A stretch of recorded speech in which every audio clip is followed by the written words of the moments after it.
episode 417 of the Unpopular Podcast. This is the man, the myth, the legend, Jalen Hunter. Here at the Unpopular Podcast, I'm going to ask you to agree with me. I'm going to ask you to hear me out. For people that are wondering, I went on vacation, went out of the country, thugging with my rounds. I got sunburned. I don't know if you can see it on the YouTube, but I enjoyed myself. I appreciate everyone that asked where I was at. I appreciate everyone that looked at previous episodes, looked at last episodes, looked at clips, but I am back. And it feels good to be back. It feels good to be back. But let's not waste your time. Let's go.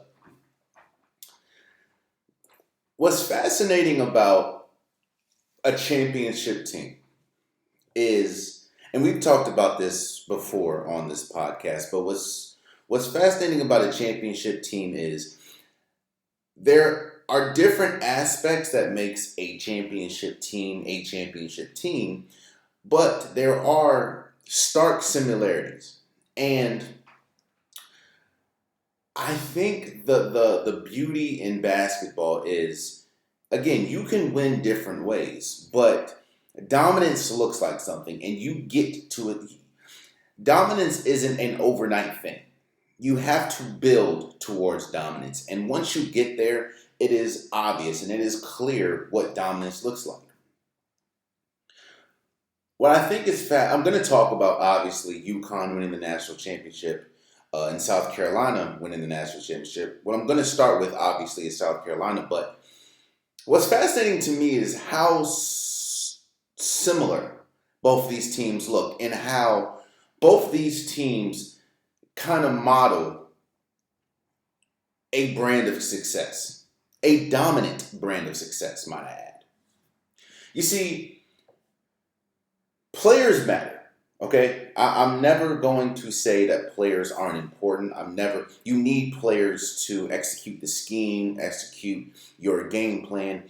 If you don't have good players, you don't have a good team. That's just paramount, that's obvious. Players are extremely important for the success of a team.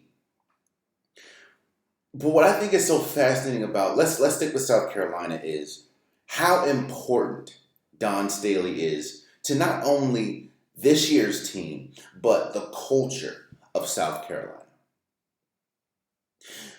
People are looking at South Carolina now the same way that they looked at Gina Auriemma's UConn, the same way that they looked at Pat Summitt's Tennessee. And there's a reason for that. Obviously, yes. There is a sense of dominance that we're seeing with South Carolina. Don Staley winning her third national championship as a coach. Being the first African-American woman to actually win 3 national championships as a coach. So shouts out to her. But yes, players matter. And yes, you need players to execute your game plan. That's obvious. But when we talk about a culture of winning, one of the underestimated qualities that you need as a coach is you need to be able to build a winning culture. You can be a good. In fact, I will attest, and I will combat anyone that says that a good coach,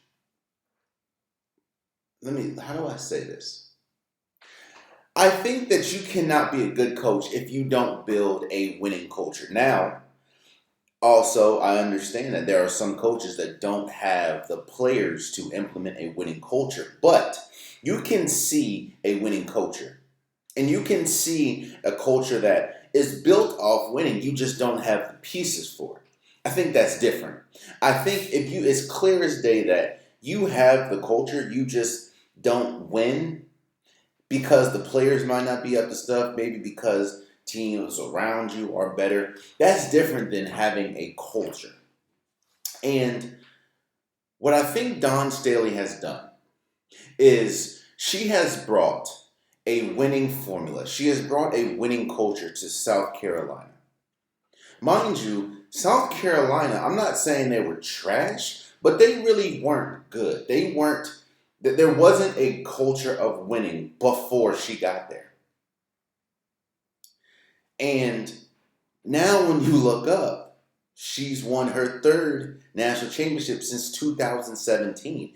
They're one of the most highly recruited teams on the women's side in the NCAA. When you look, they always have a exceptional pool of players, and I think that is a gift and a curse, if you ask me a little bit, because it just makes your job that much harder. It makes your job when you get a Destiny Henderson, when you get a Aaliyah Boston, when you get an Asia Wilson, when you get Camila Cardoza. They're going to be gone.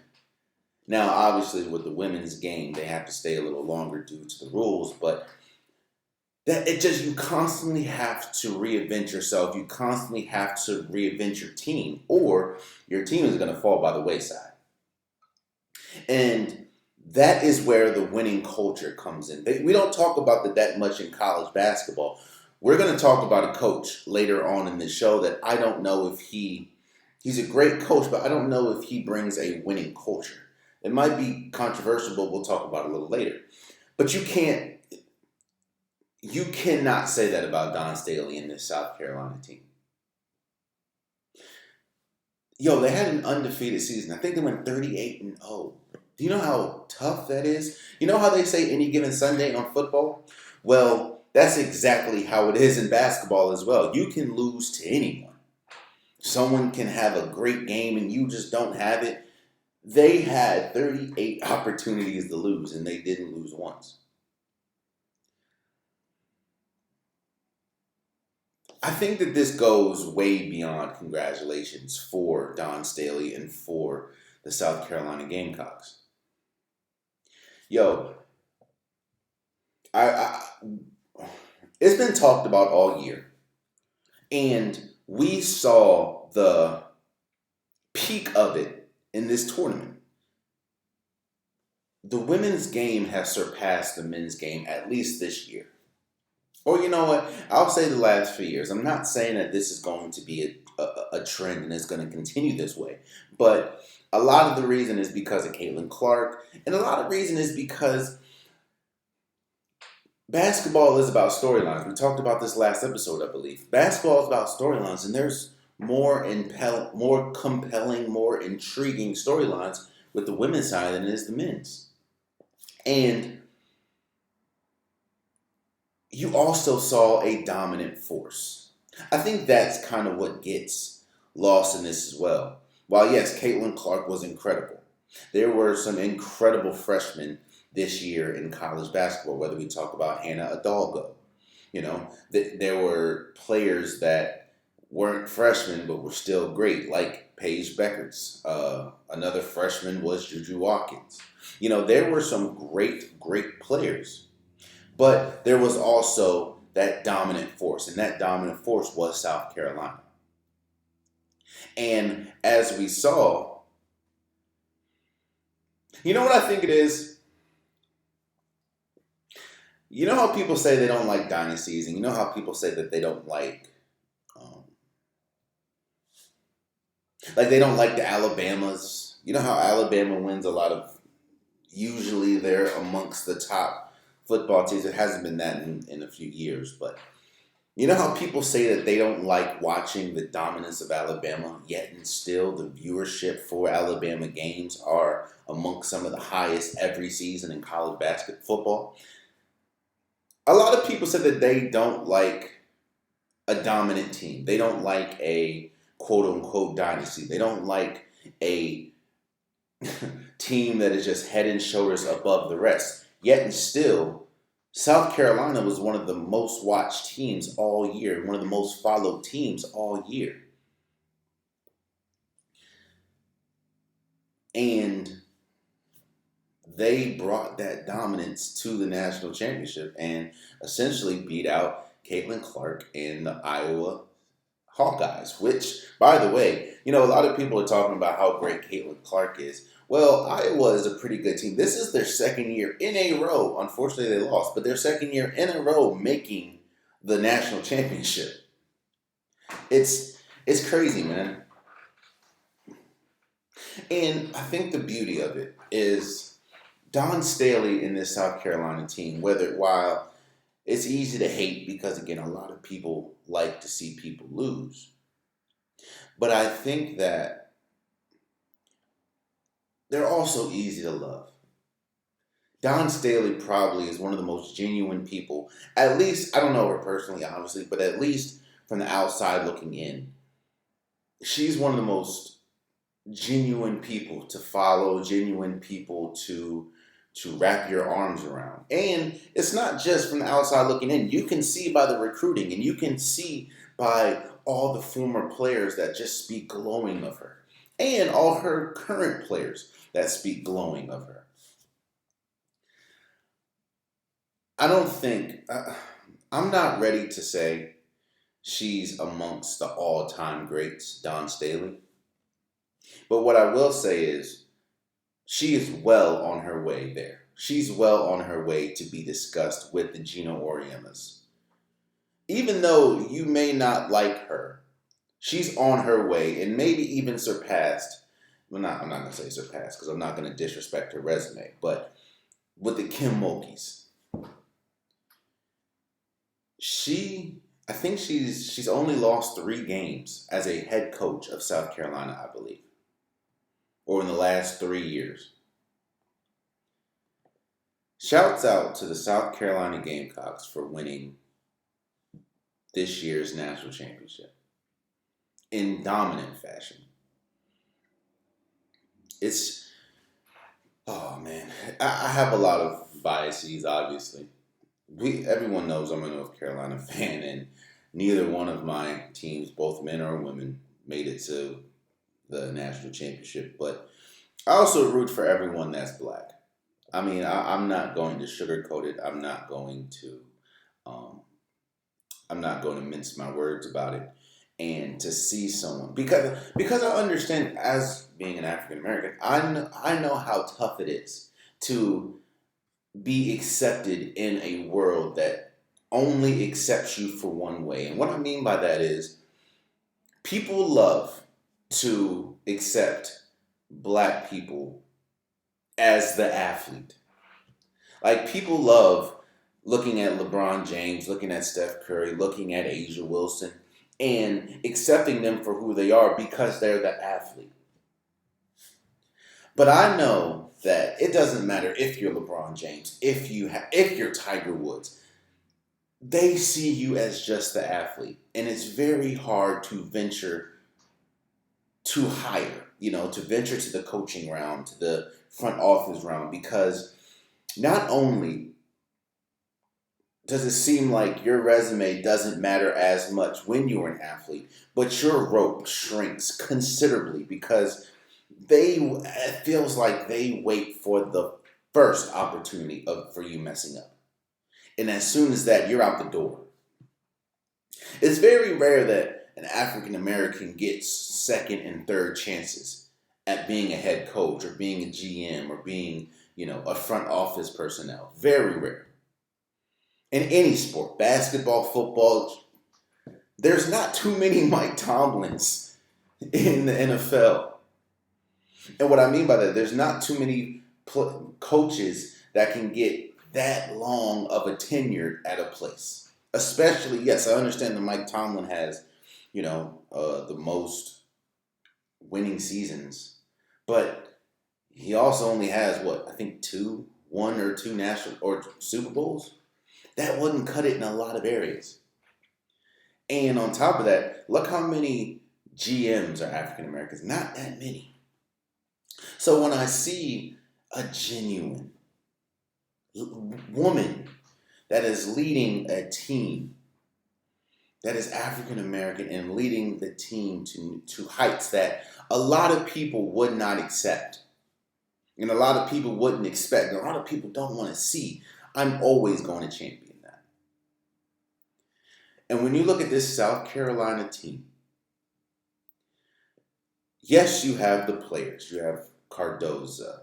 You have Watson. You have Malaysia. Like that, you have great players. But South Carolina is a perfect example of culture wins out. When you have a winning culture and when you have an infectious, contagious, winning culture, it doesn't matter who you plug in. You always have a shot for greatness. Again, they lost, I think, 5 starters last year to the WNBA. 5 starters. That is a death sentence for a lot of coaches and a lot of programs, at least the next year.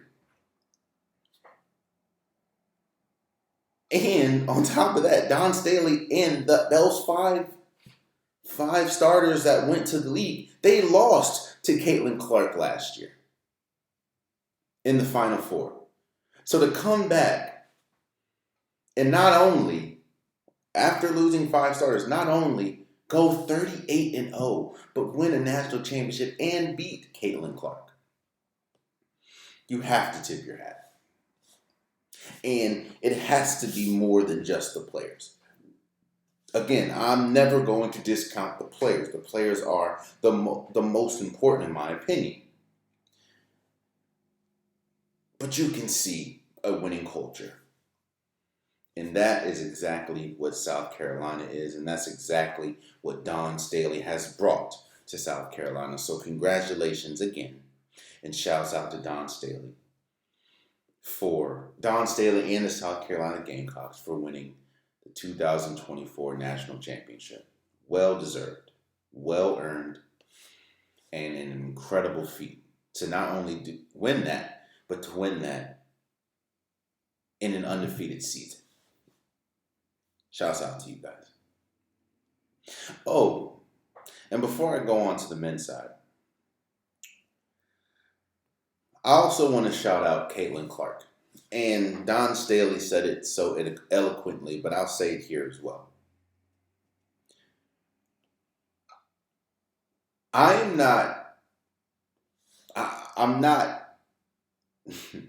it's not lost on me that one of the main reasons, I'm not even going to say one of the main reasons why the women's game was so popular this year was because of Caitlin Clark. Caitlin Clark has transcended how we watch women's college basketball. I'm not taking away from any of the fantastic women that played this year, because that also helped as well, because there were some incredible players. But Caitlin Clark was the catalyst for the popularity of college basketball. And I agree with Don Staley. She is one of the greats that the college game has ever seen. Not just because of her game, because her game is up there. I mean, she averaged like 31, 32 points a game and 9 assists. I don't think you guys understand how tough it is to average an assist in college. So to average 9 of them is crazy. But she did something that no one has really been able to do successfully. And that is put women's college basketball in a position that over trumps the men's. I said this before, and to me it was clear as day. I got some pushback, but I don't know how. That Caitlin Clark, at least this year, was the face of college basketball. I can go out on the street and ask 10 random people, do they know who Caitlin Clark is? And I'm sure 7 or 8 of them will say yes. I can ask those same people, do they know who Zach Edey is? And I'm sure about 4 or 5 of them will say yes. She has put such a spotlight on women's college basketball. And because the light is so bright, it trickles down to now people are more in tune with the game as a whole. And if you don't believe me, look at the national championship. I think it peaked at 24 million viewers. To put that into perspective, I think that's the largest watched basketball game, I think ever. That means that the national championship went at its peak, I think beat the NBA Finals and beat any men or women college national championship. Caitlin Clark, that's why I love Dawn Staley, what she said. She had an incredible weight on her shoulders, and that is to be the face of something. And not only did she do it, but she did it she did a hell of a job. So shouts out to her, and I'm excited to see, and I hope, I'm not gonna say I hope. I'm excited to see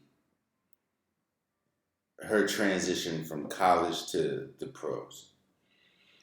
Because I hear a lot of people, both pros and both non-pros, that are saying that she's not going to succeed. But I don't know what the hell basketball you've been watching. But someone that's averaging 30, I'm not going to say she's going to average 32 points a game. But I don't know how the hell you can think someone that averages 32 points ain't going to succeed. That's crazy. But shouts out to Caitlin Clark. Shouts out to the Iowa Hawkeyes. And shouts out to women's college basketball. It has never been in a more beautiful place than it is today.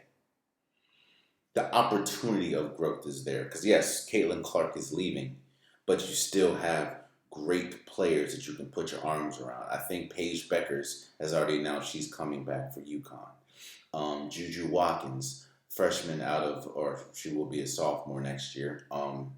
At USC, incredible. Hannah Adalgo from Notre Dame, incredible. There are women's college basketball is in a beautiful place. And that is there's no greater thanks that should be handed out than to Caitlin Clark and the incredible women that play the game every day. So shouts out to them. I talked about it with South Carolina, and I started this episode by saying that culture is infectious. A winning culture is infectious. And a winning culture, you'd have to be a blind man not to see it. That's why I talked about this, I think towards the end of the season, maybe in the middle of the season. And I talked about UConn. And I told you guys that this year seems different. I think it's no secret that there was not a great team in college basketball this year outside of one. I think every team had a glaring flaw outside of one. And I talked about that in that video, in that segment, that UConn, it feels different. This feels like the Dante DiVincenzo, Jalen Brunson, Villanova team, or the Tyler Hansbrough, Danny Green, Harrison Barnes, North Carolina team. It just feels different. Or the Kyle Guy, Ty Jerome, DeAndre Hunter, Virginia team. It just feels different.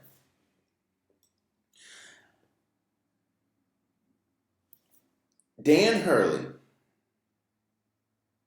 has brought a culture to you know what it is, and this is why I think this UConn team this is where UConn differs from South Carolina Gamecocks. South Carolina has players that I think could possibly be transcendent or could possibly be household names in the WNBA moving forward. I don't. There are some good players like Donovan Klingigan.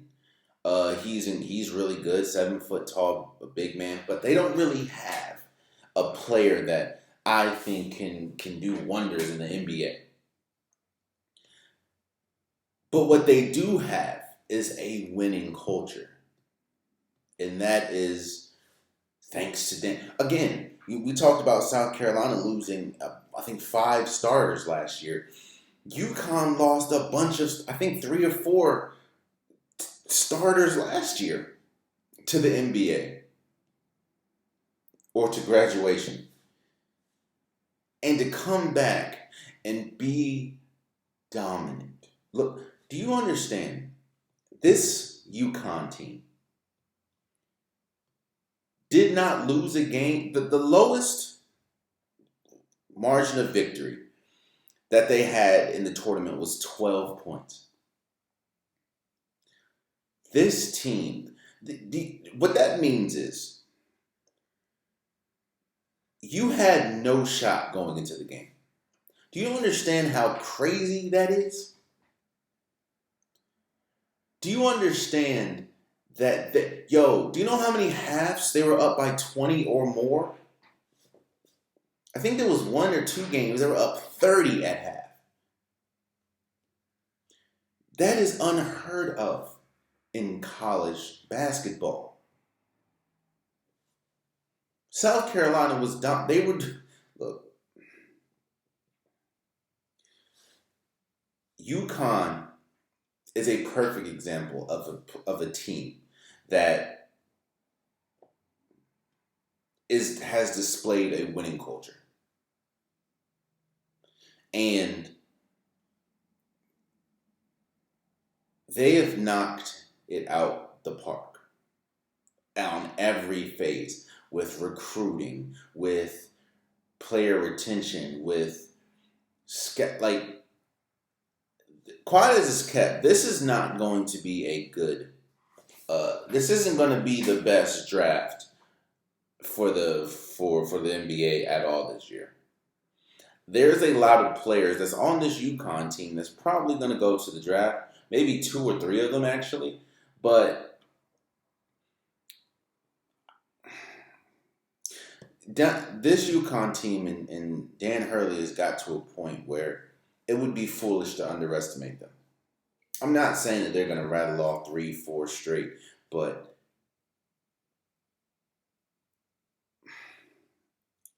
it's no way that you can look at what we saw this year and not think that it was just different. They became the second team since the 2006-2007 Florida Gators to win back-to-back national championships. To put that into perspective, that is, 17 years ago? 17, 18 years ago? No, 14. No, 17. I was right. 17, 18 years ago. And they did it in dominating fashion. This was one of the greatest college basketball teams we have ever seen. When we talk about margin of victory, when they obviously I think they lost like 3 or 4 games, but when we talk about margin of victory in the tournament, this is one of the greatest runs we have ever seen. And this is from a team that lost their best 3 or 4 players last year to either the draft or graduation. And they were dominant.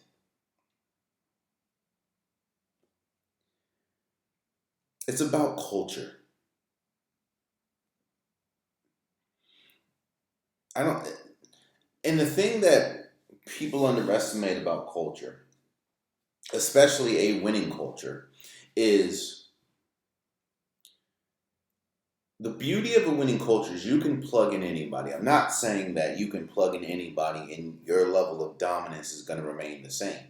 Players are important, and you have to have the right players. But what I'm saying is a winning culture can make an average player look great.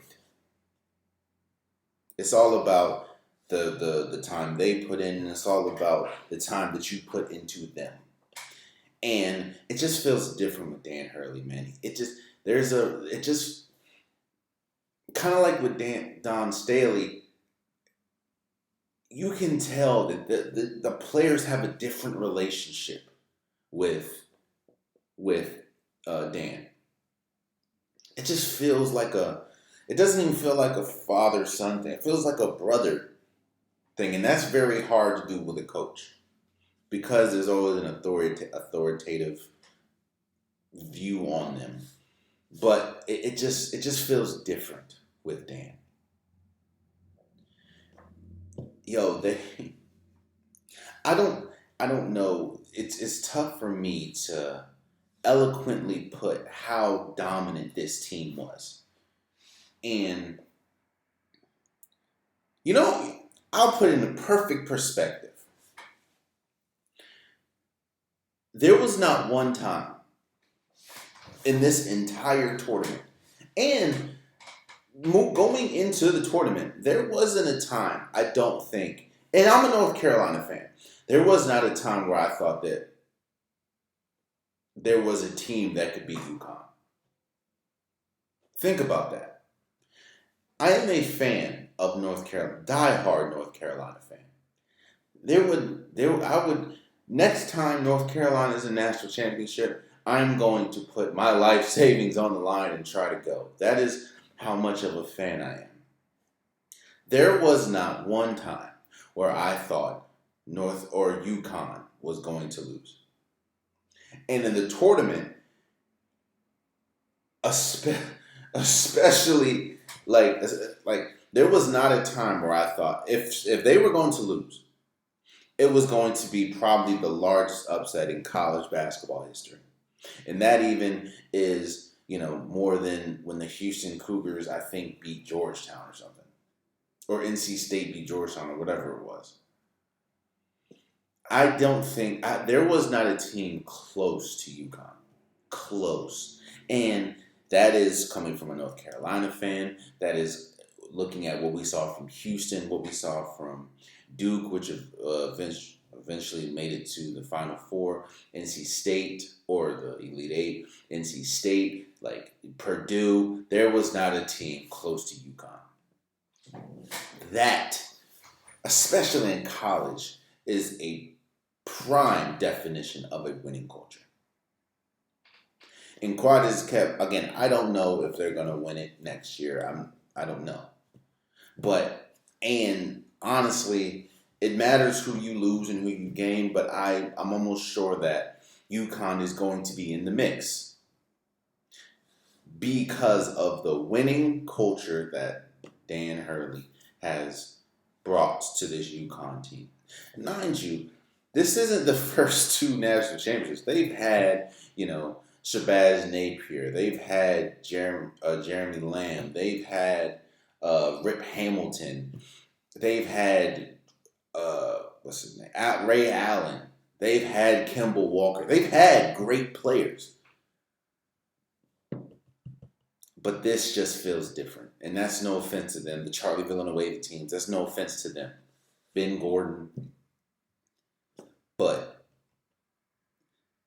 I've never seen a team, and this even goes back to the, obviously the Lou Alcindor, UCLA teams was different. I wasn't alive to see those games, but from my lifetime, I'll just say, in my lifetime, I don't think I've ever seen a team as dominant in March than I saw this UConn team. Like they can be up 4 points and you thought it was over. because, and we saw this with the national championship against Zach Edey and Purdue, they were up 4 points. The next time you really started to pay attention, like, oh shoot, they're up 17 points. Like once they get on you, they get on you. It's a wrap. It's kind of like Houston to a certain extent, because when Houston this year, when they were up 3 or 4 points, because their defense was so good, it just felt like that 4 or 5 point lead was more like a 15, 16 point lead. Well, because UConn was a complete team and their offense was so good, that 4 point lead would turn into 17, 18 in a matter of 3 to 4 minutes because of how good they are on both sides of the ball. Winning culture. They don't have a... Yes, Killigan is probably going to the league, but they don't have a star player. And because of that, I think Tristan Newton won the most outstanding player of the tournament. Shouts out to him. Well deserved. But this UConn team is going to be here for a while because of the winning culture that Dan Hurley has brought. Dan Hurley has brought. So shouts out to the UConn Huskies for being the first team since the 06-07 Florida Gators that had a myriad of NBA players like Al Horford, like Joakim Noah, like Chandler Parsons. This UConn team became the second team or the first team since that Florida team to win back-to-back national championships. So shouts out to you guys. Much, much, much deserved. And honestly, about halfway through the season, it looked like a foregone conclusion. That there was no team. Like, UConn was head and shoulders above the rest. Shouts out to you guys. I talked about the draft. And I talked about how this isn't going to be the best draft this year for the men's side. And a person's name that obviously has been spiraling when we talk about, is he going to be drafted? Well, not actually. Let me back up. We all know Zach Edey is going to be drafted. The conversation around Zach Edey is, will he succeed in the NBA? Will he succeed outside of college basketball? Now, this is the same Zach Edey that obviously just played for a national championship. I think he had like 37 in the national championship. He was going crazy. He also won back-to-back Player of the Years this year. So we're not talking about some scrub. We're talking about the nation's best player in college basketball.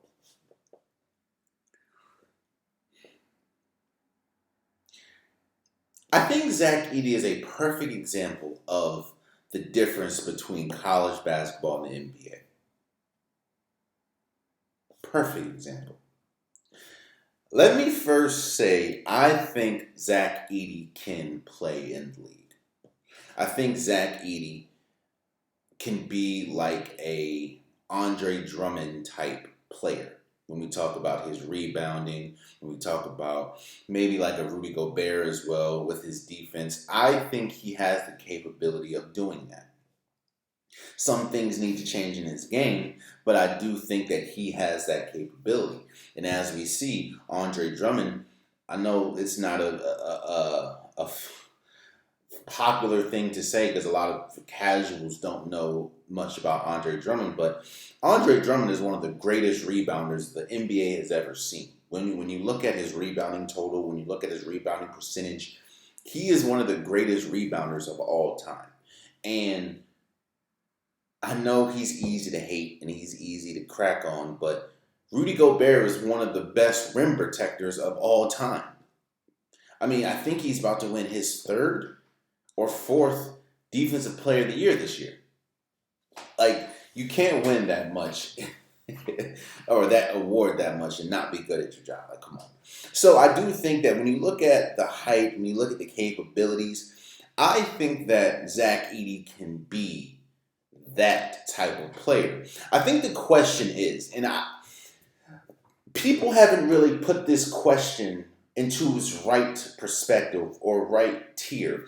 The question is, can Zach Edey do well in the NBA? The question is Zach Edey's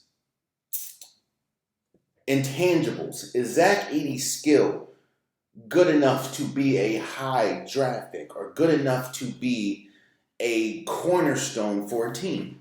Because when you're a number 1 through 5 or number 1 through 10, when you're a lottery pick, you're looked at as being a potential cornerstone for a team.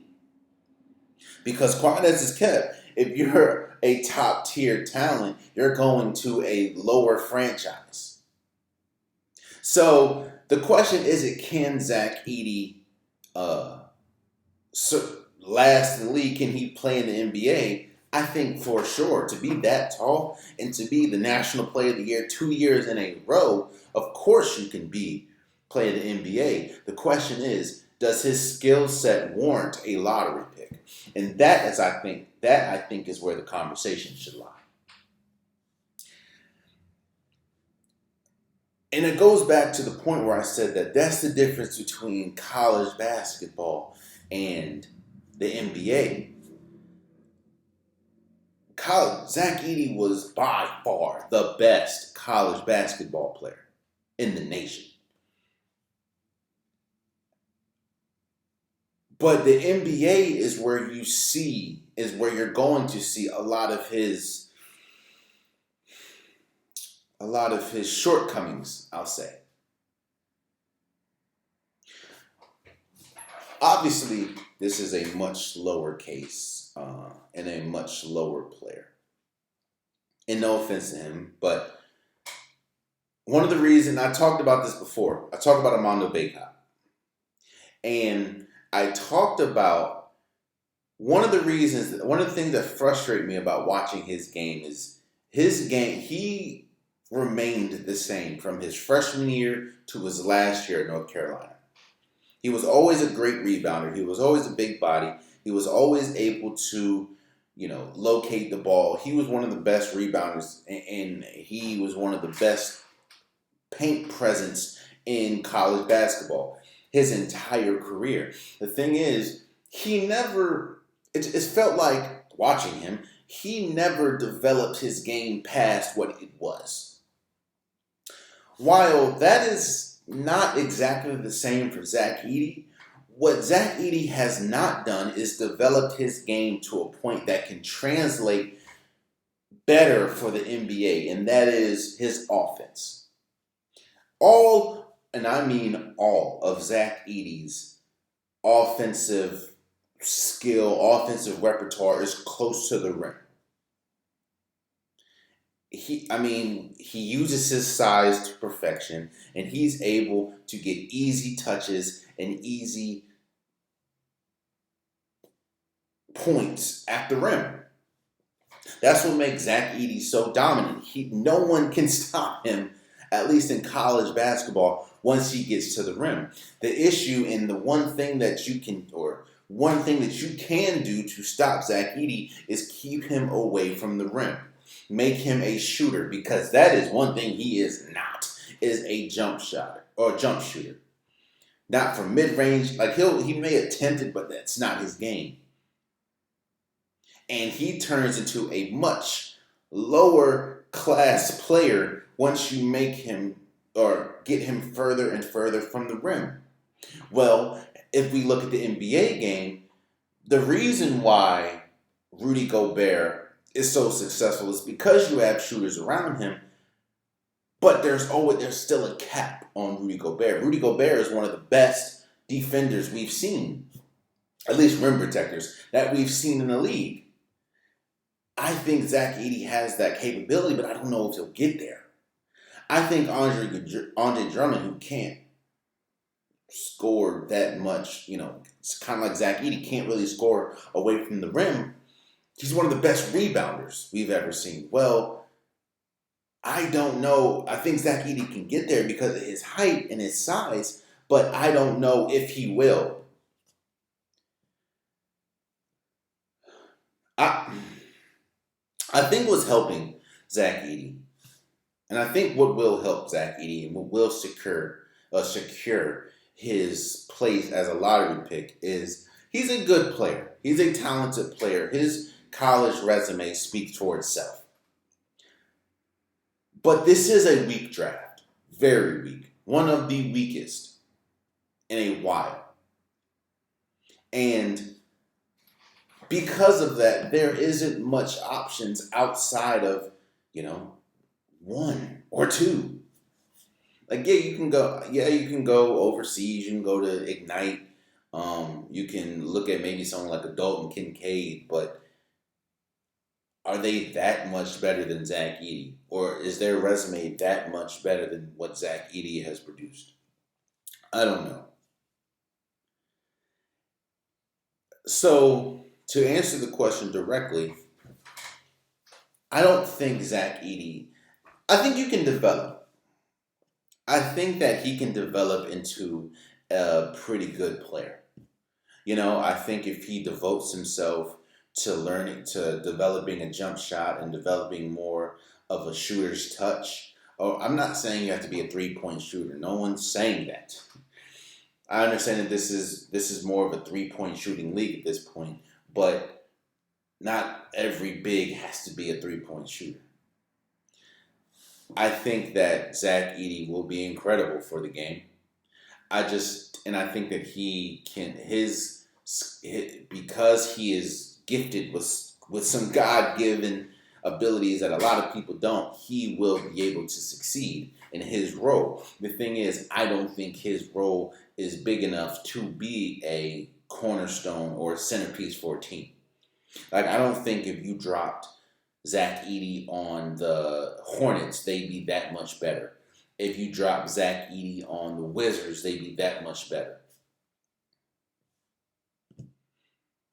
Now, and that's what's probably going to hurt him. He's not going to go to a good team because I think that when you talk about his size and his dominance, maybe Zach Edey on the Golden State Warriors would be great, but I don't think that he'll still be there when Golden State drafts, So I think if he devotes himself or devotes the summer to developing that jump shot, developing that jump shot, he has a chance to be a really, really good player. I'm not saying he's a Victor Wembanyama, but he has a chance to be better than a Rudy Gobert, because that's one thing Rudy Gobert never was able to develop was a jump shot.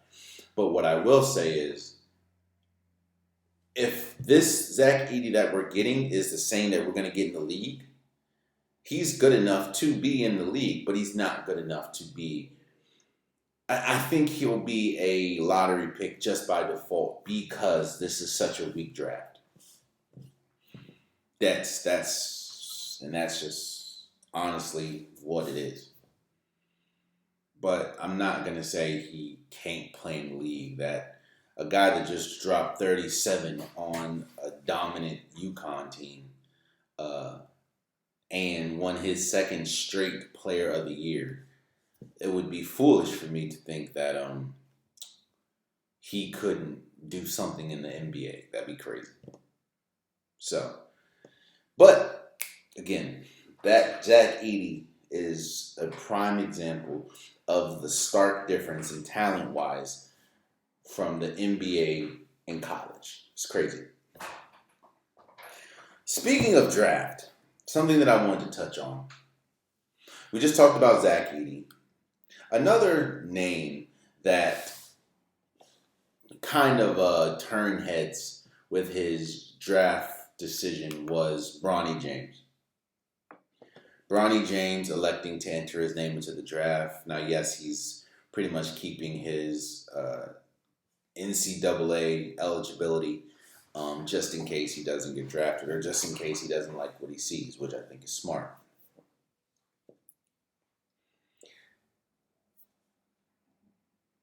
There should be no one on this planet that watched any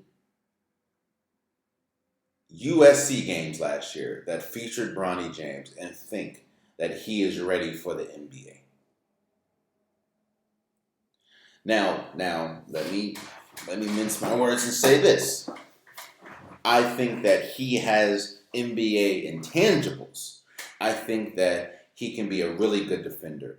I think that he can be a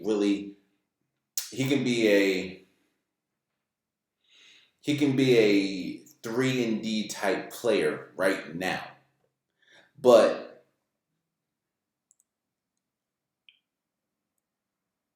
if he does get drafted, and if he does forego next season completely and, continues or remains in the NBA draft and he gets drafted, it is solely based off his name.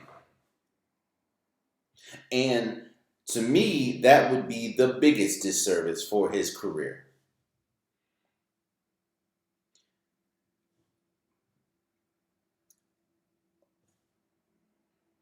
There are times when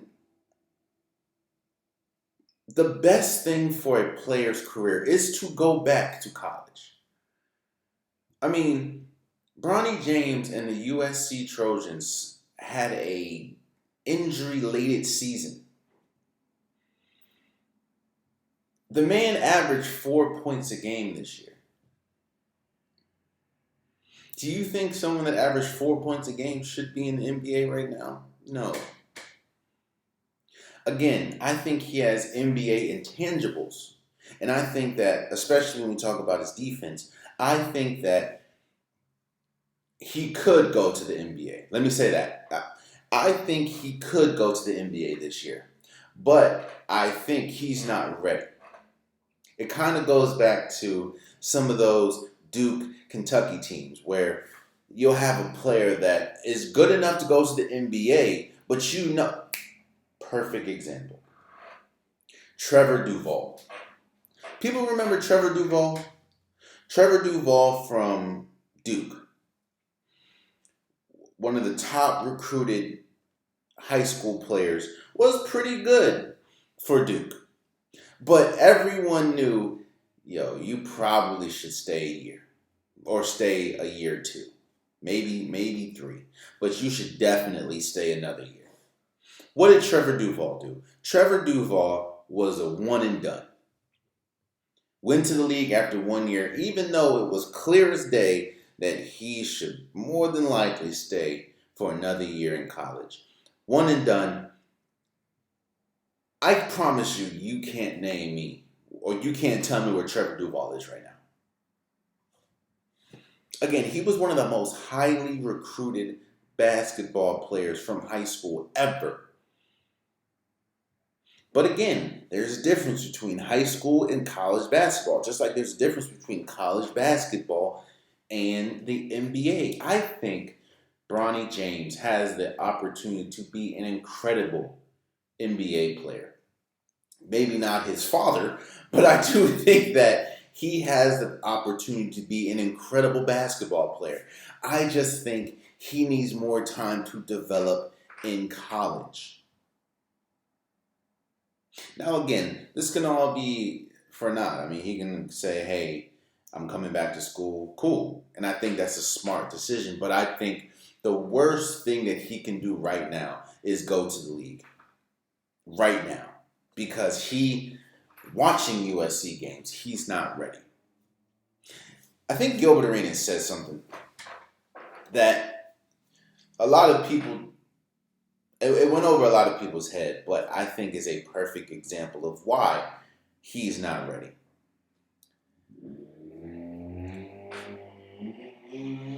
Outside of talent, because, I mean, you need to be talented to get to the NBA. I'm not saying that Bronny James isn't talented. But outside of talent, there's a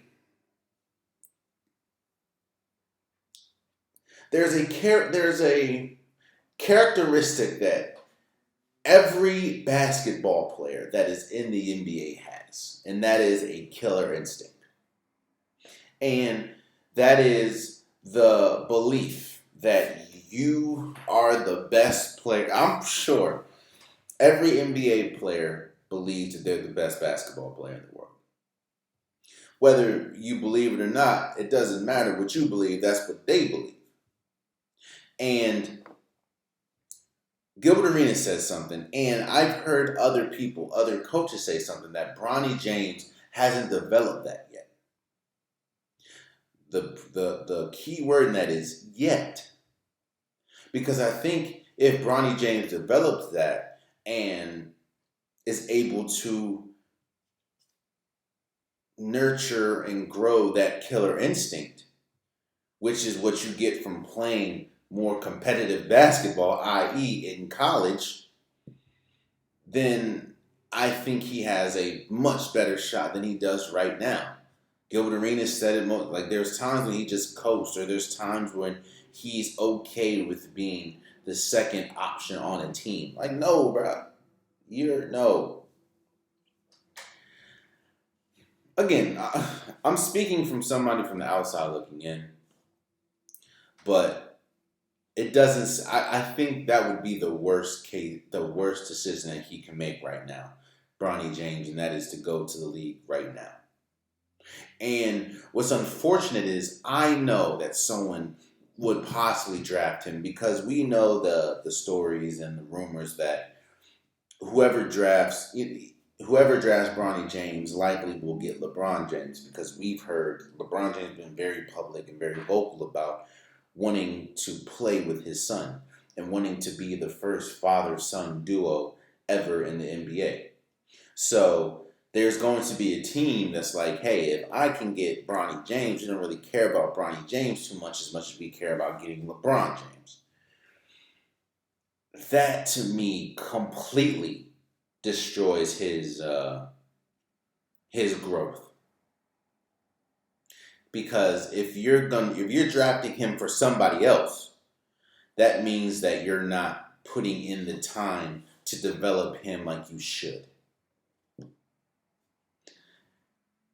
I don't think Bronny James, or LeBron James Jr., which is actually his name, I don't think that Bronny James is ready to be drafted. I don't think he should be drafted. I don't think any tape that you saw last year this year would say to yourself, he is ready to be an important piece in the NBA team. I think it would benefit him greatly to just go back to school. And again, I think he has intangibles that right now he has intangibles that could translate to the NBA game. But I think that the ceiling would be much higher for him if he goes back to school. That's just me. But we'll see.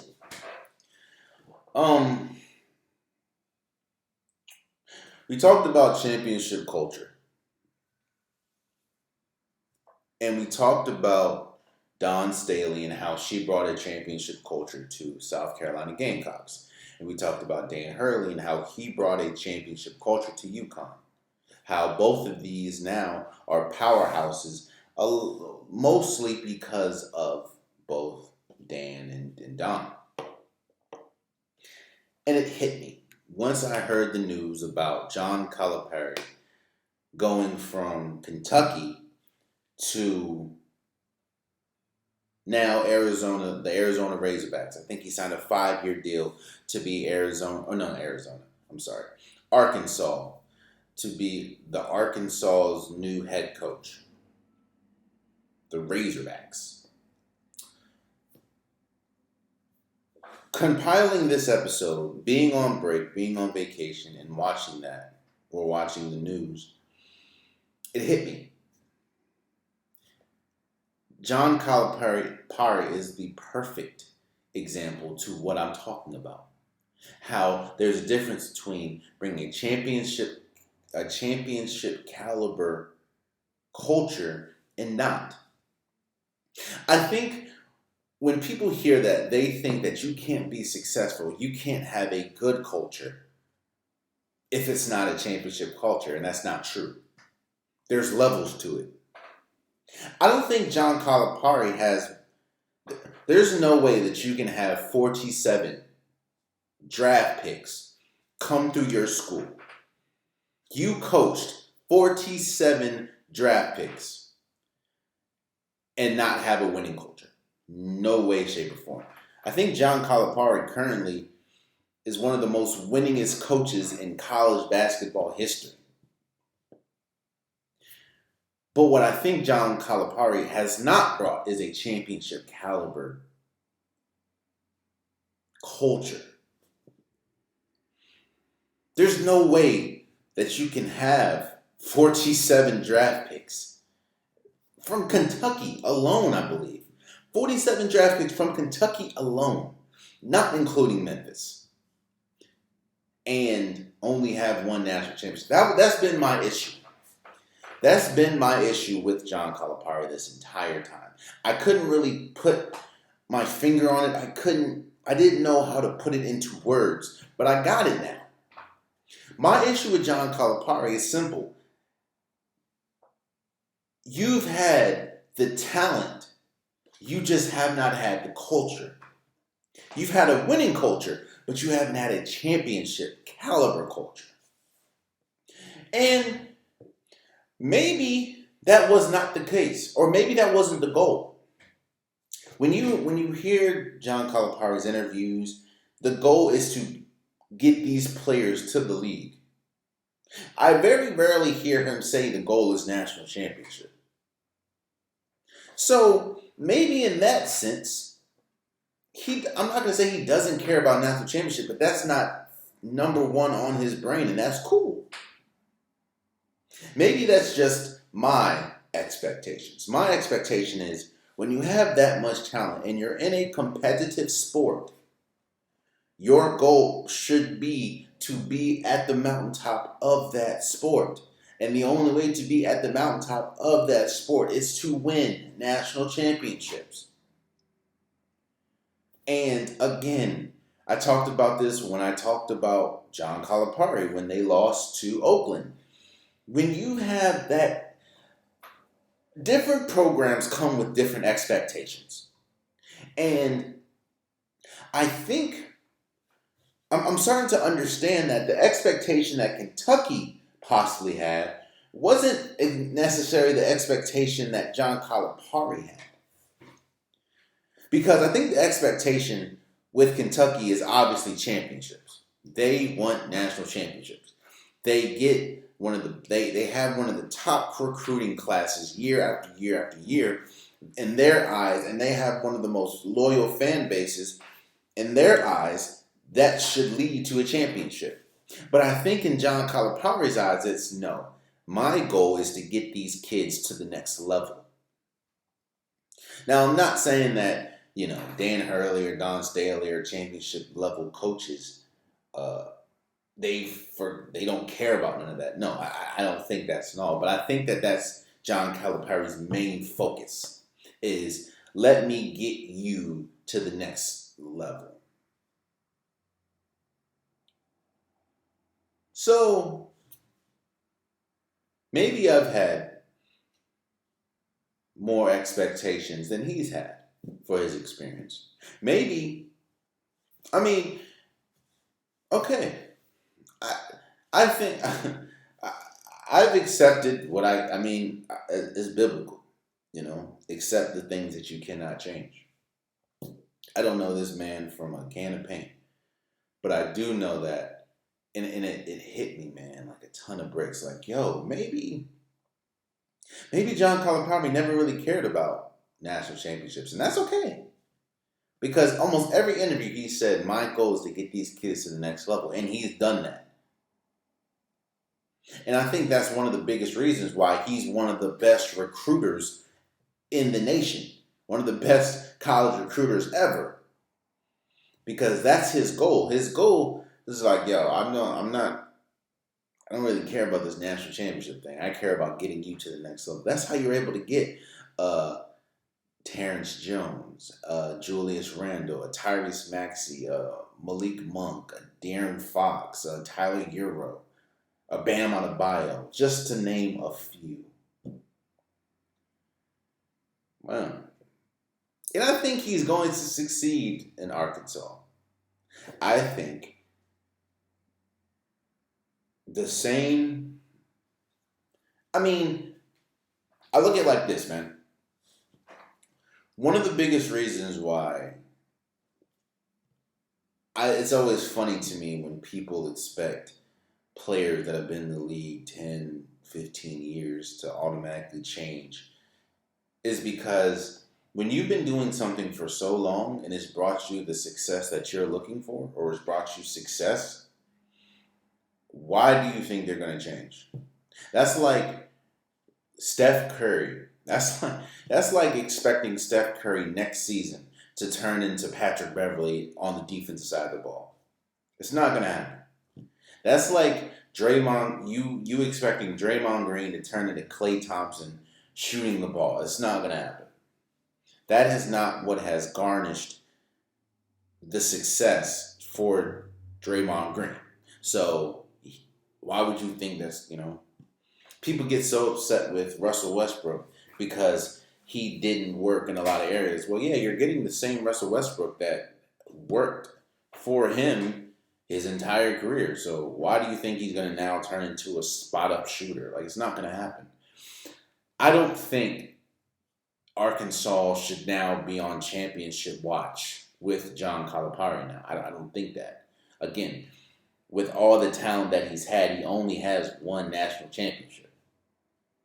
But what I do think is you should expect Arkansas to be one of the most recruited teams, or one of the, there should have a very high recruiting class because of John Calipari.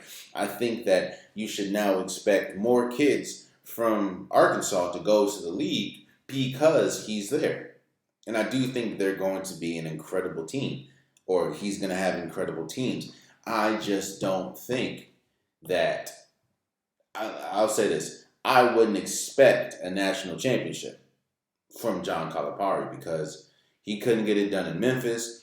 He only got it done once in Kentucky. I don't know what you think is going to change in Arkansas. But I will say that congratulations to John Calipari for becoming Arkansas's next head coach. I was pretty shocked. I mean, when you look at, when you think, even though he did coach at Memphis, when you think of Kentucky, you think of John Calipari. Just like when you think of Duke, you think of Coach K. When you think of North Carolina, at least recently, you think of Roy Williams. When you think of Kansas, you think of Bill Self. When you think of Kentucky, you thought of, the first thing, and I mean that over, when you think of these schools, you think of the coaches over the players. Like when I think of Kansas, I think of Bill Self before I think about Andrew Wiggins, before I think about Joel Embiid, before I think about, Wilt Chamberlain. When I think of Duke, I think of Coach K before I think about a Kyrie Irving or Jay Will or Zion Williamson or Jason Tatum. When I think of North Carolina, I think of Roy Williams before I think of Michael Jordan, before I think of Tyler Hansbrough, before I think of Ty Lawson, When I think of Kentucky, even though they've had a bunch of players, I think of John Calipari, and he's kind of been cemented as my first thought when we think of Kentucky. So seeing him not be at Kentucky is definitely going to be different for me. But, shouts out to him for going from Kentucky to now Arkansas and being their new head coach. Shouts out.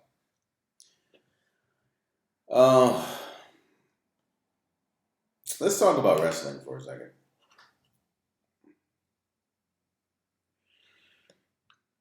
As we know, every sport has their magnum opus. The NBA is obviously NBA Finals. Football, the NFL is the Super Bowl. Hell, even golf has the Masters. You have the tennis has the Australian Open. They have the French Open. They have the U.S. Open. The baseball has, or the MLB has the World Series. every sport has its magnum opus. And for wrestling, it is WrestleMania.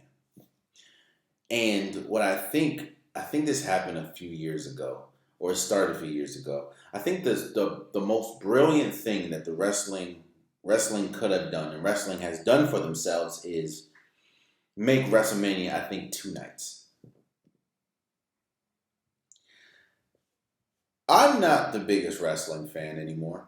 I've talked about this ad nauseum. I used to be a huge wrestling fan growing up. I mean, again, I was a big Rock, Stone Cold, Undertaker, Jeff Hardy, Triple H back in the day. Like that was, I was a WWF kid. So I haven't really followed wrestling like that for a while. Even though I do know names, like I know John Cena, I know Roman Reigns, I know Seth Rollins, I know Cody Rhodes. Like I know names. I just haven't followed it. But one thing that was shocking to me, and shocking in a good way, is how many people were talking or was talking about WrestleMania. How many people that wouldn't even classify themselves as wrestling fans was talking about WrestleMania and was talking about it with excitement. A lot of people were excited The Rock came back. And, you were talking about wrestling does storylines really well. And they were talking about, Roman Reigns, I think being the longest tenured WWE champion or longest tenured United champion or something like that in WWE history. I think over 1,300 days he was a champion. Cody Rhodes storyline. Like WrestleMania has done. When we talk about the big games, I think that obviously in the United States, Super Bowl is number one. But I honestly think that WrestleMania does it better than most other sports, and that is including basketball. I understand that the NBA and almost every other sport, their last game is the big game, and then they go on a break. Outside of wrestling, you have WrestleMania these 2 nights, and the next night, I think that Monday night is like Raw or something. So wrestling keeps going, but the way that they promote it, the way that the storylines go, the way that they make it such a spectacle, it's second to none, man. Shouts out to everyone that went. Shouts out to everyone that participated. I mean, I know The Undertaker came back. I know The Rock. I think, again, Cody Rhodes beat Roman Reigns. It's incredible, man. R-Truth, I think, and I know R-Truth is old as hell, man, because he was kind of there towards the ending of me watching wrestling. R-Truth, I think, won the tag team champion or something like that. Hey, bro, wrestling is doing a great job. And shouts, I think Triple H is now the GM and president of it. He's doing a great job at promoting it, and he's doing a great job at putting on the show. I know they had, influencers like I Show Speed or something, or Speed was there. Hey man, they're doing an incredible job, man. Shouts out to WrestleMania again. WrestleMania. As a person that doesn't watch wrestling anymore, I understand how big WrestleMania is, and they've done a beautiful job at promoting themselves. They've done a beautiful job at just being there and just being the talk of the, again, this WrestleMania happened in the middle of the national championships, like on the same weekend as the men's and women's national championships. And while yes, the women's was probably the talk of it, talk of the weekend, probably number 2 was wrestling and WrestleMania. Oh, hold up. Side note, bro. Oh my gosh. With all this praise I'm giving, you know what? I'll say it now. With all this praise I'm giving the NCAA and March Madness or whatever. I understand catering to whatever coast you're on. I get it. Like the men's championship was played, I think, in Arizona. So obviously you would want to cater to Arizonians. You know, you want to cater to the West Coast audience, seeing as though you're there. But I think you're doing yourself such a disservice on both sides, because I've been doing nothing but praising the the NCAA on the women's side all season. You're doing yourself a disservice having the game for the women's side. Why is it 3 o'clock in the afternoon on a Sunday? Again, you're not really competing with, because this is your end game. You're not competing with the NBA. You're not competing with the NFL. Why is your game not prime time? On top of that, the national championship's at like 3 o'clock in the afternoon when the final 4 games is like 7 and 9. Why?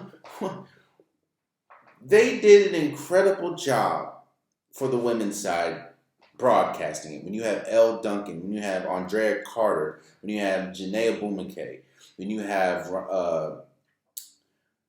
Ryan Russo, when you have Holly Rowe, they had an incredible team, you know, calling the games, and they were, the way that they covered it was spectacular. I just don't understand why you have it at 3 o'clock in the morning, or not 3 o'clock in the afternoon. Now, yes, I understand that you peaked at like 24 million, but I'm almost sure you would have had that same 24 million if you would have put it at prime time. You may even got more. Like, why is the game not at 6 or 7? And for the men's side, why? Again, I understand that you're catering to your West Coast audience, but in what way, shape, or form do you think it's smart to have a national championship on the East Coast start at 9:20?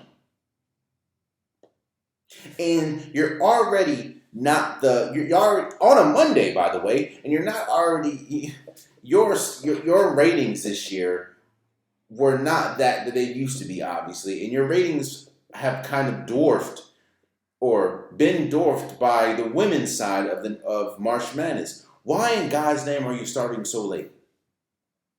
Why can't the national championship start at 7? Like, what I'm saying is, man, just do better. Just do better. Just do better. Hell, the WrestleMania is a weekend event that's on pay-per-view and still got more buzz than the men's championship. And I think WrestleMania, at least day 1, is like all day. And people were still more excited. Again, there's a lot of people I saw that didn't even watch the game because it's on a Monday. It ain't like a national holiday. It's a Monday at 9:20 p.m. The game didn't go off till like 12:10. Like, come on, bro. But shouts out to WrestleMania. Oh, man. Lastly, before we go, people are asking me about it, so I'll talk about it. This is the unpopular topic of the day because I'm going to give my unfiltered and unpopular opinion about this J.Cole thing. I think the reason why a lot of people have been asking me about this because they know my infinity for J.Cole. They know that J. Cole is probably one of my favorite rappers of all time. Let me just get this out the way now. When we talk about the whole big three, which now obviously for a lot of people is in question, I think that J. Cole is the best rapper out of all three, and that is obviously J. Cole, Kendrick Lamar, and Drake. I think that J. Cole is the best rapper out of all of them. I think that Kendrick Lamar makes the best albums. When we talk about Damn, when we talk about Mr. Morale and the Big Steppers, when we talk about Good Kid, Mad City, I think that Kendrick Lamar makes the best albums out of all three. I think Drake makes the best hits. When we talk about Hotline Bling, when we talk about what some of the hits that he's had, God's Plan. I think he's the best hit maker. So that is where I stand with the whole quote unquote big three. But a lot of people are now questioning the whole big three is because a lot of people heard the shots that Kendrick Lamar sent towards Drake and J.Cole on Metro Boomin's album, We Don't Trust You, on the song Like That. Was an incredible shot, was an incredible song, was an incredible album for Metro Boomin and Future. And Kendrick Lamar came in like, boy, yeah. Now, most of the diss was about Drake. There's obviously been a long-standing feud between Kendrick Lamar and Drake. But he also threw some subliminals, some light shots at J. Cole. Well, J. Cole dropped a surprise album over the weekend called Might Delete Later. I am a huge fan of the project. I haven't really been able to stop listening to the project. I am a big fan of J. Cole. I love the project. The last song of the project was 7 Minute Drill, which was pretty much J. Cole's response to Kendrick Lamar. Sending, a bunch of subliminals, sending a bunch of warning shots, which he said. But the biggest controversy around this is Dreamville was also this weekend. And J. Cole went on Dreamville and essentially apologized to Kendrick Lamar for dropping 7 Minute Drill, which set social media ablaze.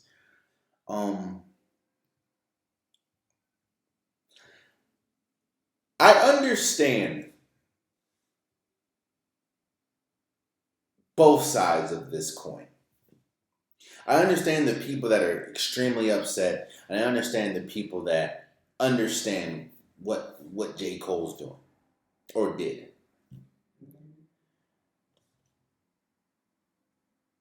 This is a sports podcast, and one thing that makes sports unique from anything else is the level of competition, is the level of competitive nature that goes into sports.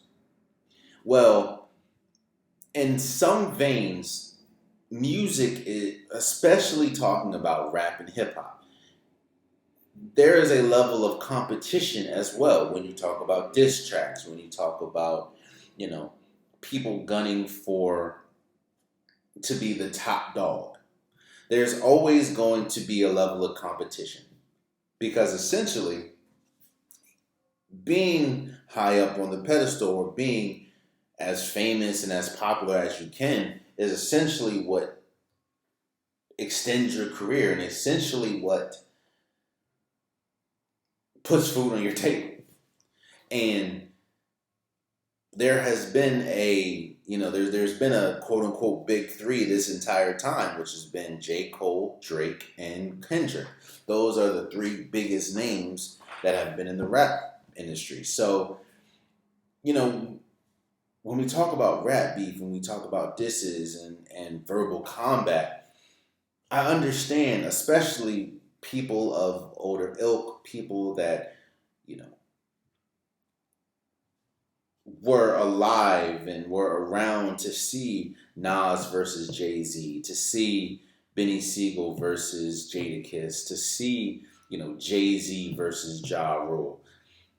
I understand why they'll be upset and they may look at J. Cole differently. And it's just be like, yo, we understand that, there's a big three, and for the longest, it's been, J. Cole, no, Drake and Kendrick going back and forth, but it really hasn't been J. Cole. So the one time that J. Cole was thrusted into it, while you do respond, and that even caused some type of controversy and some type of back and forth that some people liked it, some people didn't, you apologizing essentially in their eyes makes it look like, oh, you're weak and you're not ready for this. You don't want that quote unquote proverbial smoke. You are not battle tested, and you essentially ran from Kendrick Lamar. I understand people's thought process, and now there's a lot of people that look at J. Cole differently. And while there is a level of entertainment to it, there are people that are saying that J. Cole is now not part of the big three anymore because of him apologizing. That essentially means you quote unquote lost, or you've exited out of the big three conversation. Then I also understand the people that are saying, well, J. Cole was the bigger person, first and foremost. Like that, which was the song that Kendrick Lamar was on, that was most of them bars. 98% of those bars were for Drake. Those 2% were for J. Cole, but Kendrick was mostly shooting at Drake. On top of that, there's been a long-standing understanding that J. Cole and Kendrick Lamar are close. Now, yes, I understand that, and Kendrick understands that this is also a sport. He wants to be the best at it. There is a relationship there, and J. Cole has never really been the one to be, the diss type rapper. He's always just been the best rapper. And he even came out and said that it didn't really sit right with his spirit, which is why he apologized. I understand. I mean, at the end of the day, you do what's best for you. Here's my feelings towards the whole thing, man. I think that